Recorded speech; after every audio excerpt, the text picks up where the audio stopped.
Okay, so without further ado, let me introduce the first keynote speaker, and then let's get the technical session started. So our first keynote speaker, Chunxun Guo, is from BytePS, and he's the director of the AI lab of BytePS, a global information distribution platform that connects people and information.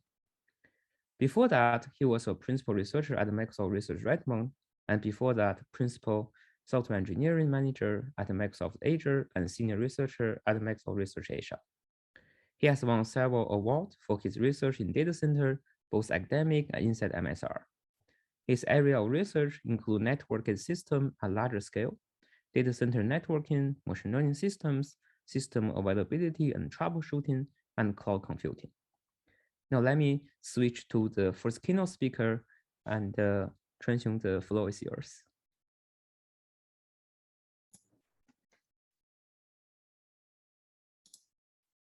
Okay, thanks, Chair, for the introduction. Let me share my screen.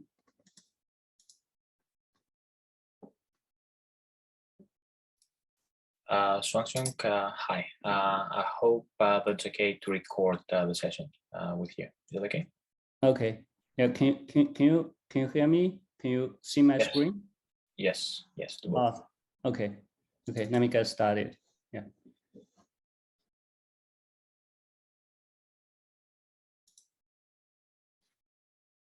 Yeah. Hello, everyone. Let me get started.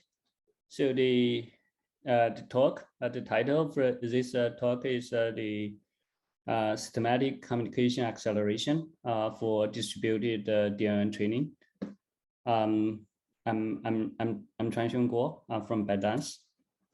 So here is the outline of this talk. So mainly I will be introducing three technologies which are same on communication acceleration for DNN training. The first is RDMA. The second is batch scheduler for hiding the communication time. The third one is BytePS for increasing the network capacity.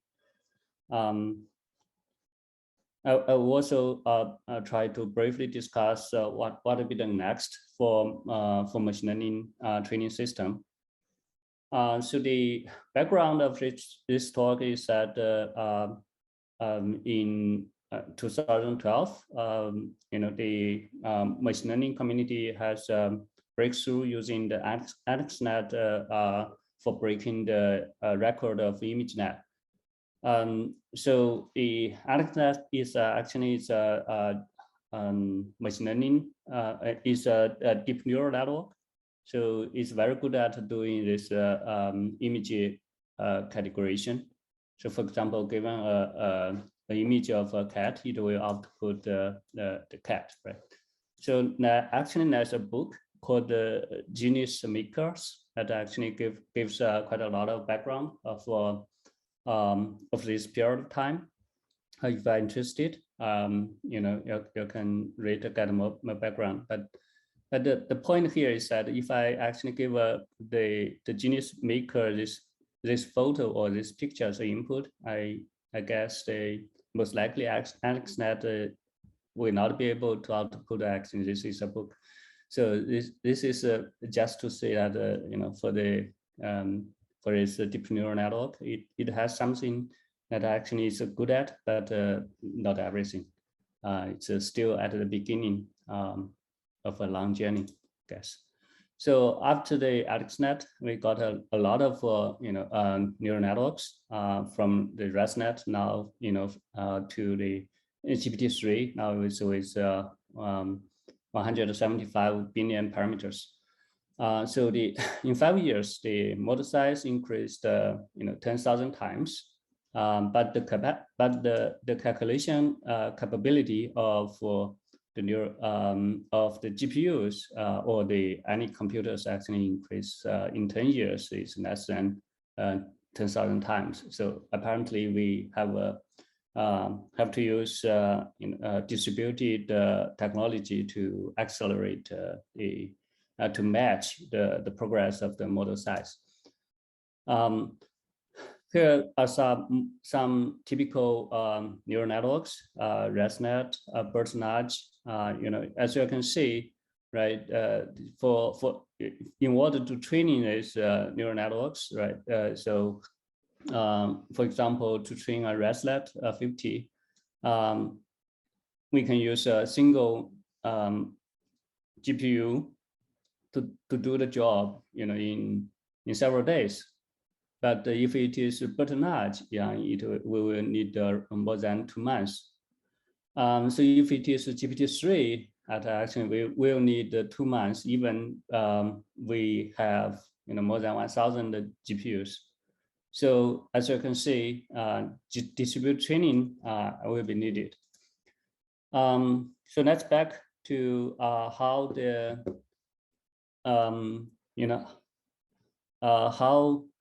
how the basics work. So the master algorithm for all this deep neural network training is backpropagation, which was invented at least in 1980s. So it is a very it is a 3 steps approach. So from the first layer to the last layer, we do a forward propagation to calculate a loss. Then using this loss, we do the back propagation from the last layer to the first layer to calculate the gradients of all the weights. Then we use the gradients to upgrade the parameters. So essentially, this is what we do using the back propagation. So the basic building block for almost all those deep neural networks is to do this MetaMod. For back propagation, for forward propagation, is that given the weight matrix, we multiply it with the input to get the output, right? So it's this is essentially a MetaMod. Then for the back propagation, what we really want to get is the gradient, right? So to get the gradient, we use the gradient of the output, then multiply the input.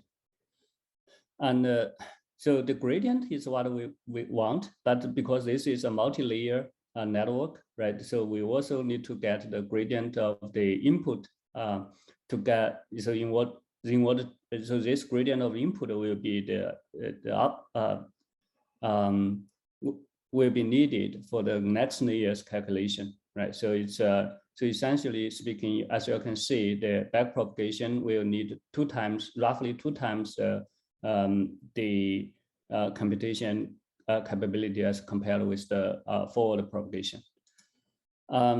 So the training itself, it's a very mechanical process, right? So this figure shows how it works, right? So we divide the training, from a macro point of view, we design the training divide the training into multiple epochs, right? And in each epoch, we have a bunch of mini batches, and for each mini batch, we do a set of forward, backward, and optimize parameter update. So it's very repetitive, right? The difference is that for each mini batch, the input actually typically will be different.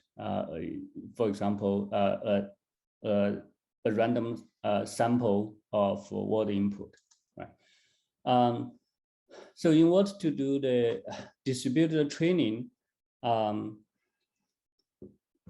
this figure shows that we use multiple pipelines to do that, right? So essentially, it's so all the workers will do this forward, backward, back propagation algorithm, and then they will do this forward part independently. Then during the backward parts, right? So all the workers will generate a copy of the gradients. So in this case, the gradients will be different. So they will need to be synchronized, right? So theoretically it is working like that. So there are two ways doing this distributed DNN training. The one way is called the parameter server, so that basically the worker, typically it's a GPU server, will be doing the calculation, and then it will send the gradient to the server, which is called the parameter server. And then the parameter server will aggregate all the gradients from the workers and then update the parameters using certain kind of optimizers, right? So so in the second form is called the wall reduce, is that all the workers, they are kind of in form a ring in this case, and then they will exchange aggregate the gradients together, and then the last worker will use the gradient to upgrade the parameters, and then the last worker then broadcast the update the gradients back to all the workers. Then all the workers then upgrade their parameters. So as you can see, as the model size becomes larger and larger, so the communication becomes typically needs quite a lot of time. So it depends on the model and also your network, how much time you will be needed actually can be calculated in advance. So in a lot of models, communication typically will be a bottleneck or something that you will need to consider. So accelerating the communication becomes a kind of important thing that you need to consider. So here we will give 3 technologies that we use to accelerate the communication part. So those are the 3 technologies are RDMA, batch scheduler, and BytePS. So RDMA is to try to increase the transport capacity, so that basically we can reduce the communication time. So batch scheduler is try to overlap the communication time with computation time, so that basically the communication time can be partially hide. So BytePS is try to increase the network capacity by introducing additional network bandwidth into the system, so that basically the communication time can be reduced. So in the next, I will try to introduce each of these technologies. The first is RDMA. So RDMA is not a new technology, right? It was introduced by the HPC community, I think in 1990s, right? It's a method of accessing the memory as a pure remote server without interrupting the processing of the CPUs on that system, right? So from the network point of view, so the RDMA is offloading technology, which offloads all the network protocols up to the transport layer to the NIC. So it typically uses the active verbs for programming, and in RDMA currently can be available in InfiniBand or in the data center. It's through the Ethernet. It's called Rocky V2. It's the Ethernet-based version of the RDMA. So for Rocky V2, it is as I said, it's over the commodity Ethernet. Right? So here, this figure shows that how Rocky V2 works. As you can see, so in Rocky V2, the RDMA transport as well as the network layer and the MAC layer, they were uploaded to the NIC, to the hardware. So the RDMA apps can use the RDMA verbs to directly communicate with the NIC at the message level. So so by doing so, the kernel actually does not need to handle anything about the RDMA, right? So for Rocky V2 to work well, we introduced the two pieces of technology. The first is that we use the DSP-based PFC for lossless networking. The second is called DCQCN as a flow-based context control. So all those two technologies were publicly available. And we also spent quite a lot of engineering efforts to make this RDMA work for the Ethernet. So this is because the traditional Ethernet actually it's a lossy, right? So it's a best effort, like the internet is a best effort network. It can draw packets. But RDMA as a technology requires that the network needs to be lossless to work well. So this is a requirement inherited from the InfiniBand network. So you see, and this creates quite a lot of challenge. Right? So using RDMA for communication now good things, right? So because it's offloading technology, right? You almost get 0% CPU usage. And also the latency typically, because the protocol is handled in hardware, the latency typically can be very good, right? So those two figures show that using using RDMA, so it's compared with TCP, right? So TCP typically uses a lot of CPU cycles, right? So for example, if you want to achieve 100 gig TCP throughput, right? You will need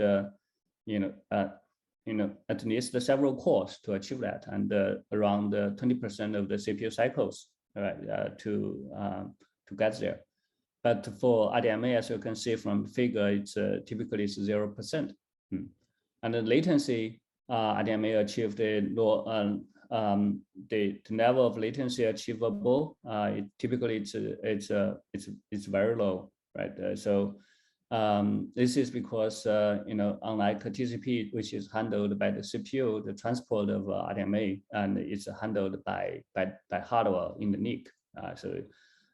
Typically, if you just for very small messages, RDMA can achieve microsecond level latency, which typically is not achievable for TCP, because the kernel needs at least several microseconds to respond, right? So the end-to-end latency for TCP typically can be tens of at least tens of microsecond, minutes, microsecond, yes. But if we apply RDMA directly into our DNN training, the result in the beginning actually was not very good, right? So for models that need a lot of bandwidth, as RDMA did outperform the existing TCP approaches. But for small models, the vanilla RDMA can be worse than TCP, right? This is because the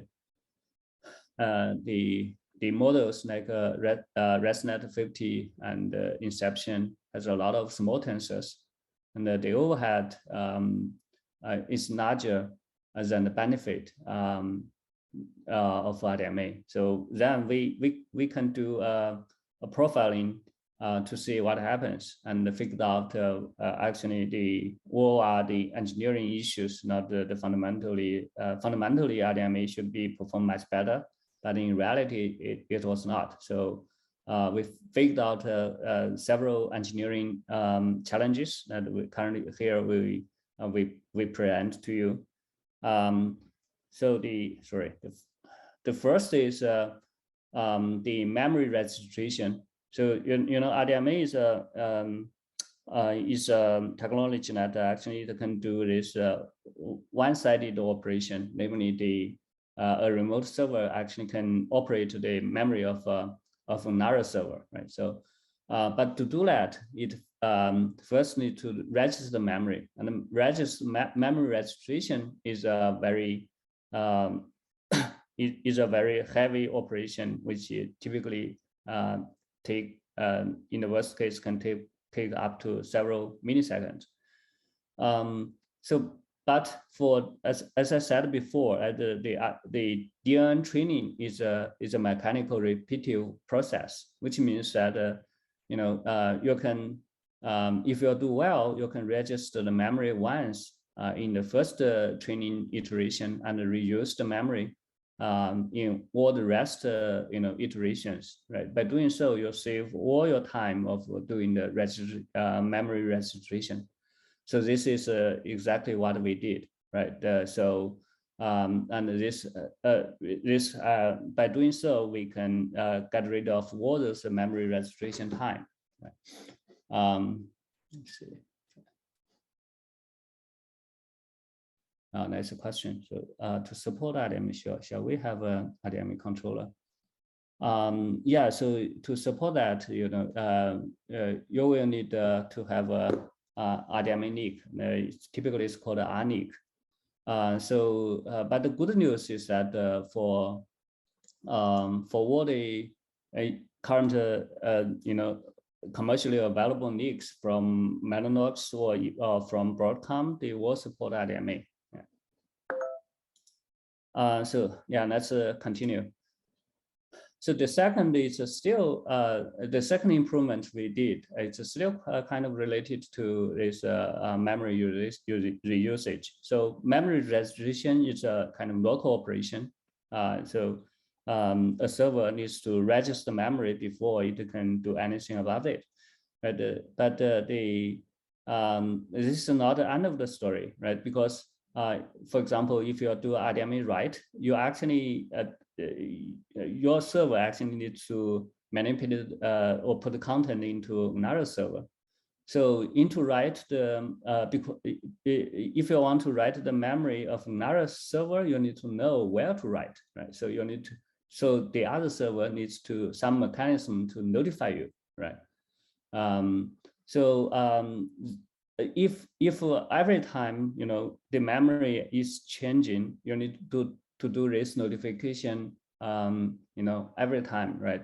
For the memory you want to write or read, right? But as we said, right, so the system can be is kind of repetitive, right? You don't need to do that all the time. You do it once, and you use the address in the rest of the iterations. So this will save you the notification time, and not only the registration time, but also the notification time. So this is the second trick that we played. So the first trick we played is called the zero copy. So RDMA by itself, it's a zero copy technology, right? But TCP typically it's not, right? TCP at least needs one copy from the user space to the kernel. Then the kernel will use the memory in the kernel and do the send and receive, this kind of thing. And also because TCP is typically considered slow, right? So people will do when they write applications, they will do a memory copy several times or a lot of times. And but even doing this memory copy, the TCP performance will not be hurt because anyway TCP is slow. But if we directly use those kind of approaches for RDMA, then we have a big problem because memory copy actually decreases the performance, right? So a single-threaded memory copy, for example, the bandwidth typically it's just a tens of gigabit per second, and memory copy significantly decrease the RDMA bandwidth. So removing these RDMA copies, so memory copies is pure especially on the RDMA data paths. It's an engineering challenge, which we did try to get rid of all those memory copies to achieve real zero copy communication. So this is possible. The key is still to register memory and net the register memory alone to the applications layer, to the application layer, so that basically they can aware that, okay, this is a register memory. I should use it for the communication and avoid data copy. Okay, and the last improvement we did is to address this the slow receiver symptom. So if you do TCP local the loopback communication, I guess what guys will do this when they do the local debug or the local data transmission, right? So the communication data will not need to go through. They need to go through the kernel, but not the kernel does not need to send the this data or packets into the NIC, because this is kind of local. But the loopback communication for RDMA is different. So the communication, the loopback communication needs to go through the NIC. So this is because at the application level, the application directly talks, at least on the data parts, the data is sent to the NIC, then the NIC is sent back the data. So in this case, even if you are doing a local RDMA communication, the data needs to go through the PCIe bus, right? Through the DMA, right? This can create the internal incast if you are also using the NIC to do external communication, RDMA communication. Right?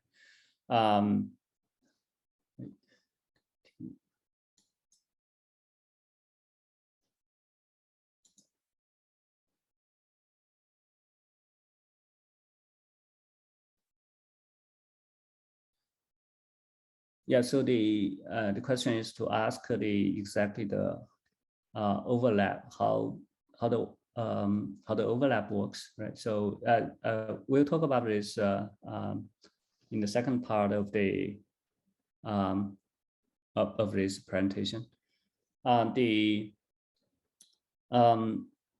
So this caused the incast. So the solution to this problem is that we do not use the RDMA loopback communication, right? We can use the IPC to address this issue. So by removing this loopback communication of RDMA, right? So we also addressed several other challenges. It's mainly to address some of the hidden pitfalls of the RDMA implementation of the NIC. For example, the page aligned buffers typically works much better, right? For both send and receive, read and write, right? And also, it's better to align the TX and the IX, streamline them into a way so that they don't compete for the internal resources.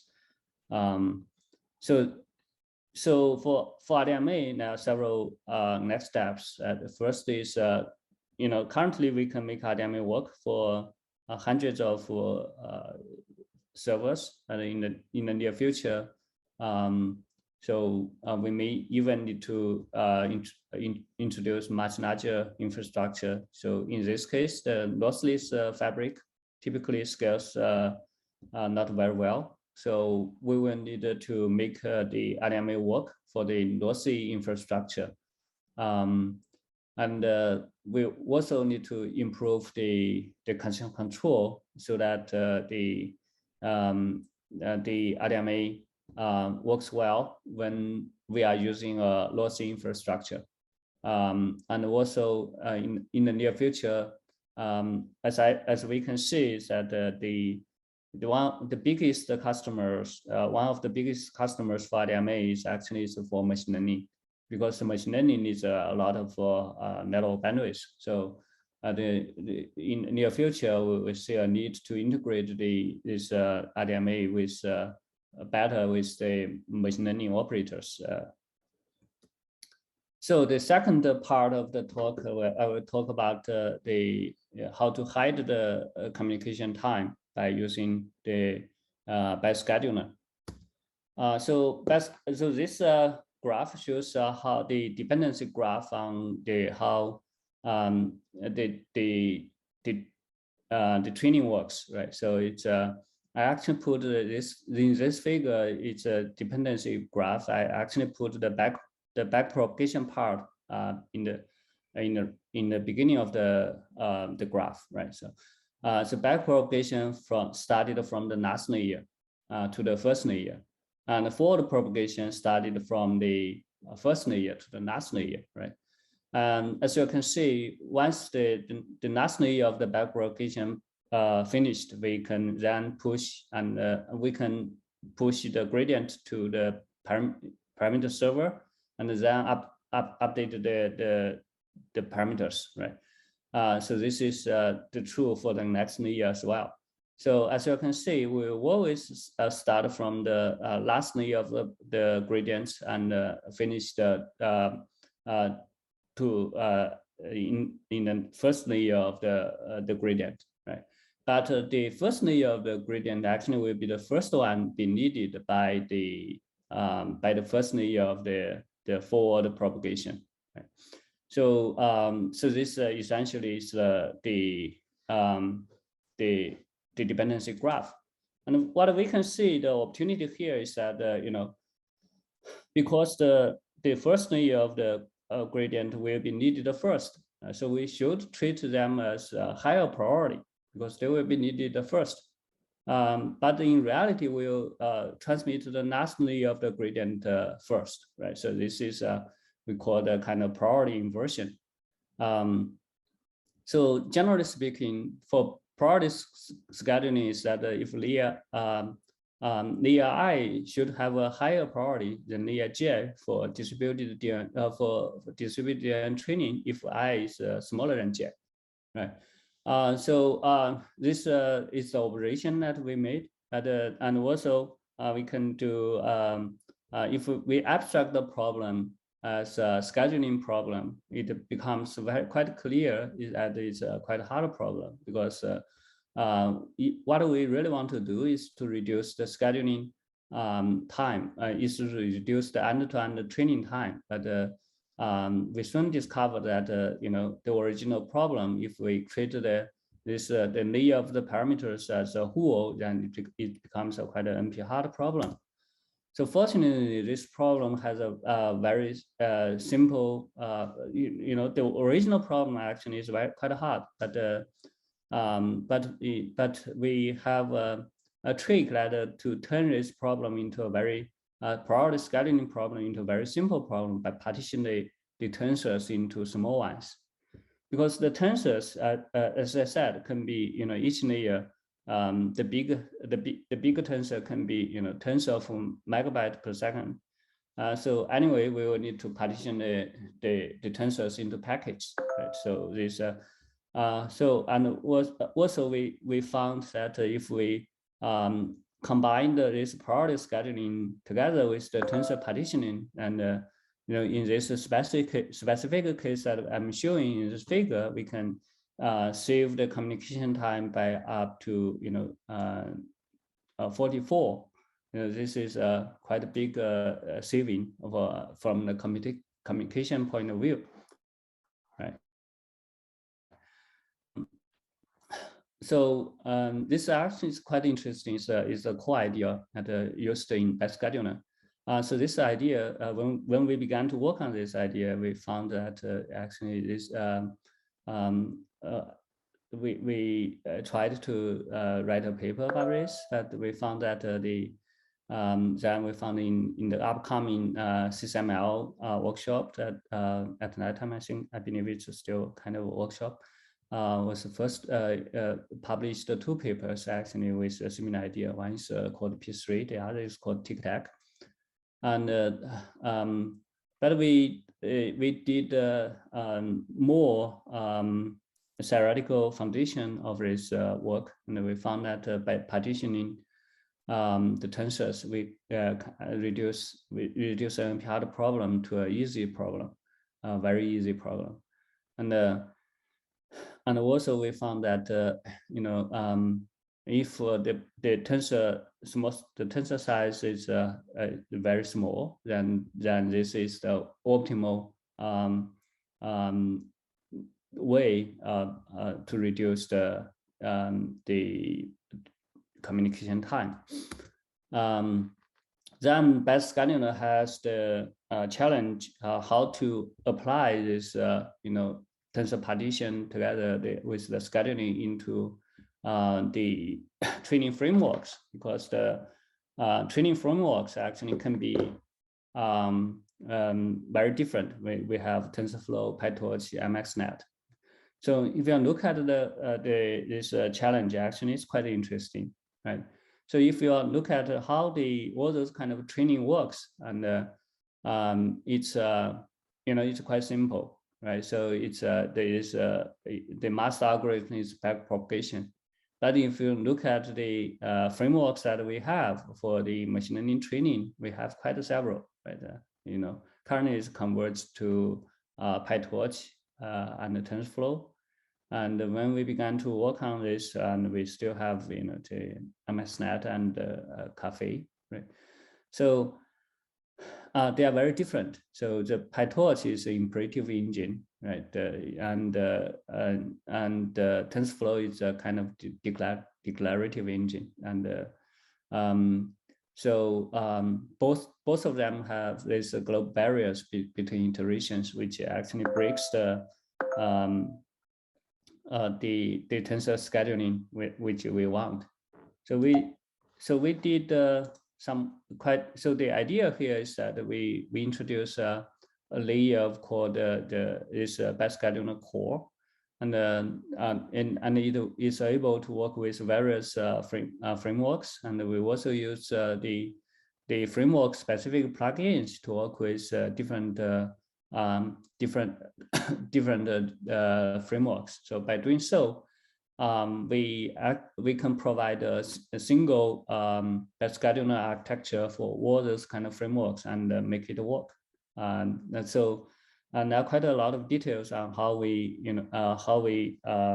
address the dependencies and how we break the barriers. So those are in the paper we published in SSP in 2019.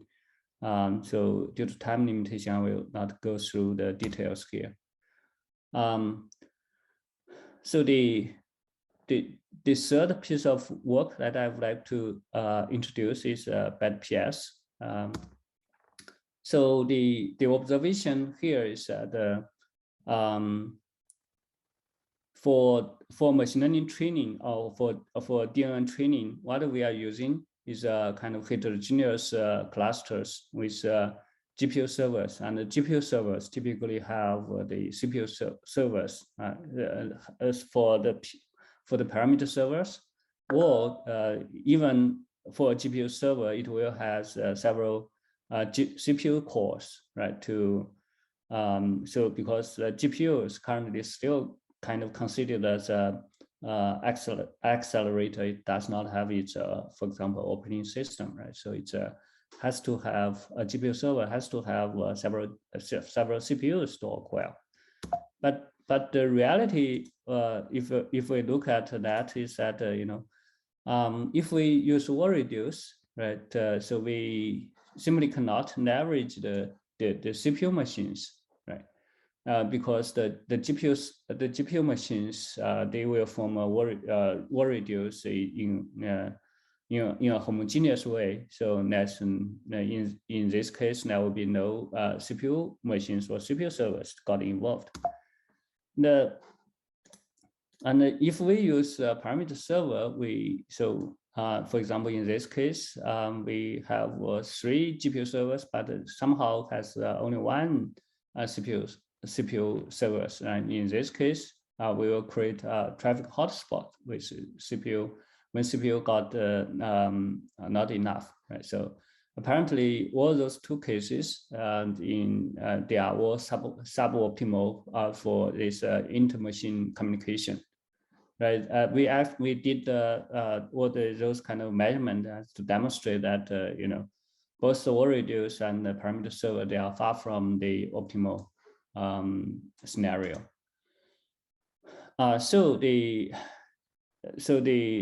Apparently the existing solutions cannot leverage this heterogeneity of the GPU clusters.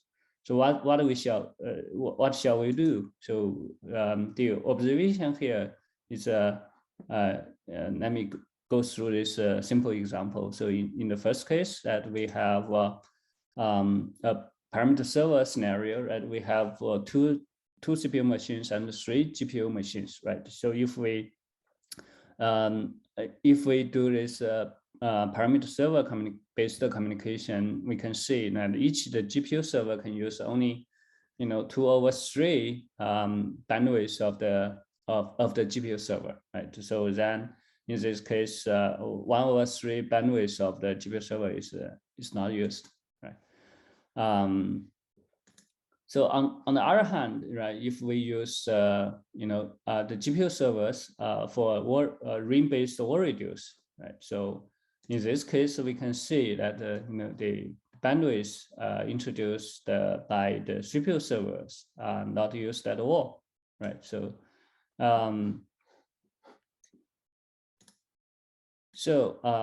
this is not good. So then what will be the best approach that we can do? Right. So the best approach we can do is actually to combine the best of the 2, right? So this simple graph shows that what we plan to do, right? So it's essentially we want to have the best of the war radius and the best of the parameter server, right? So if the GPU servers in this case, because the GPU servers they don't use all their bandwidth, you can use the surplus bandwidth to form a war radius ring, right? So essentially this is the basic idea for BytePS, right? Then the next question is that how should we partition the link workload? So the best partition strategy, what we want to use, right? Is because we don't know the percent of traffic that should go to the GPU CPU versus the GPU. We simply assume they are unknown, and we try to solve them, right? So then with some simple calculation, we actually can get the optimal partition strategy, right? So these formulas give the x at the value of x and y, right? Given the n as the number of GPU servers and k as the number of CPU servers, right? As I say, this partition strategy is quite interesting, right? So, in this case, the x-axis is k is the number of CPU servers. At the left side, when k is 0, then the approach reduces to the war radius, and at the right side is when k is n equals to n, then we get the parameter server. But all in all between, when the k is not 0 or n, then the optimal approach can perform much better than both the parameter server and the word reduce. So this is essentially BytePS is the best partitioning strategy. Right? So BytePS supports. So it has a BytePS core. So the idea is the implementation, actually, the idea of the BytePS core is inherited from the Byte scheduler. It supports multiple training frameworks, and it's kind of easy to use. It's compatible to most widely used the Horwood-like APIs, and it's actually widely used within ByteDance, and it's open sourced. So next, let me introduce the system, the evaluation that we use. So the network views, of course, is Rocky V2 with a full bisection bandwidth network, and can scale up to several hundred GPU servers, and each GPU server with up to 8 GPU cards. And then we have multiple generations of the GPU servers we use in the real production environment. And the models in the evaluation we use is ResNet, VGG, BERT, and is a GAN network, right? And for the CV models, it's typically ResNet based or VGG based, and for the NLP models, for the natural language processing or understanding models, it's now typically converged to the transformer-based models like Transformer, BERT, and GPT. So we did quite a lot of measurement studies and tuned the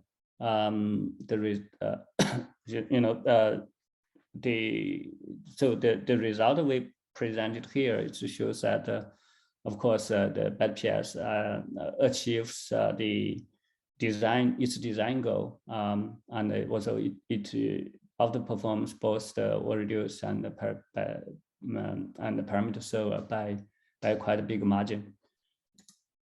So I think I still have several minutes. Let me.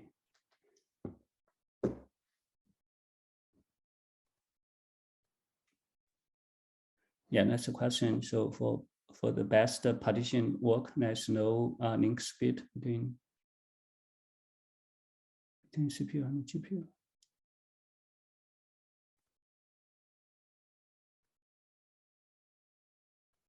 Oh, the link speed between CPU. I don't know whether your CPU server and the GPU server is, if that's the case, we still assume that of course they should be able to communicate. But I guess it's within a server we have a CPU and a GPU. They are connected typically through the PCIe, and the link speed typically is not a bottleneck, because the link speed typically is higher than the NIC speed. Yeah. So for the distributed training, so we the key challenges is cost and scale, and distributed training typically it's not easy to scale, right? For data parallelism, we cannot handle the big models. And for model parallelism, we typically need very large memory and high bandwidth. This is because for model parallelism, it does not. One of the reasons it does not scale because it needs to accommodate the batch size, right? If you need to use a big batch, then you will typically run into a problem.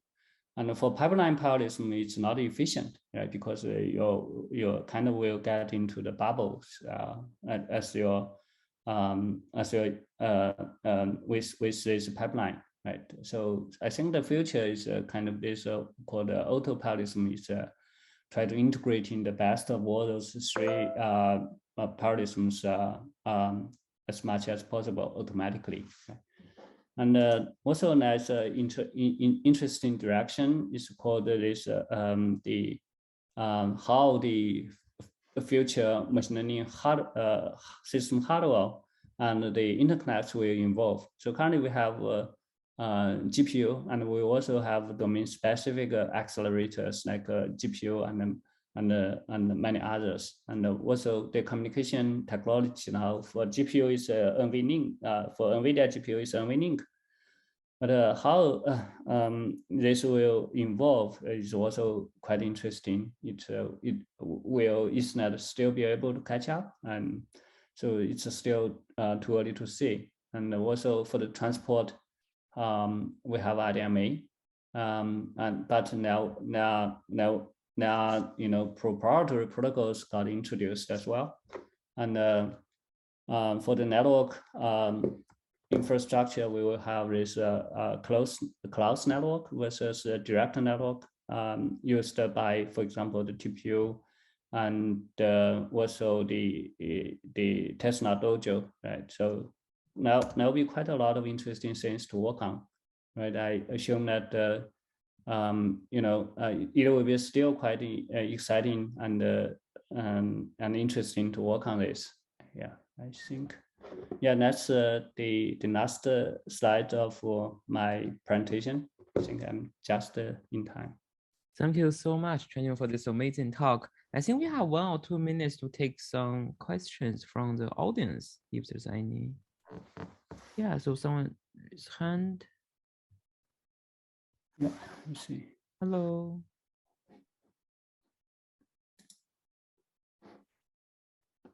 Partition, can you hear us? Can you raise your hand? Yes. Yeah, Okay. we can hear you. Okay, great. Yes, very nice talk. Thank you very much. Yeah, I would like to ask a question about, let's say, how do you handle failures in distributed machine learning, and in particular, let's say, in BytePS? And do you think this is like an important feature that a distributed ML framework such as BytePS should support, or how important it is in general? Oh, okay, so the question is how we handle failures in BytePS. So BytePS, so like other frameworks, so BytePS currently handle the failures still using the checkpoint. So I think that this is because machine learning training typically they are quite tolerant to various failures. If you do the checkpointing, and when you get to the failure, and you restart from the checkpoint, and typically this is good enough. But whether you can do better than that, I guess normally you should be able to do better than that, right? So, for example, even if you have, suppose you have, for example, 100 GPUs that are working on training, but if you have several of them failed, right? So this happens all the time. And then, so see if you got 2 GPUs failed, and can you still continue with, for example, 98 of them by adjusting your hyperparameters, right? So I think this is a way of doing that, but currently we still didn't do this at the current stage yet. Okay, thank you. Thanks. Thank you very much. I think we are running a little bit over time right now. If there's more questions from the audience, I'm sure Chuan will be happy to follow up offline. Let's thank our speaker again.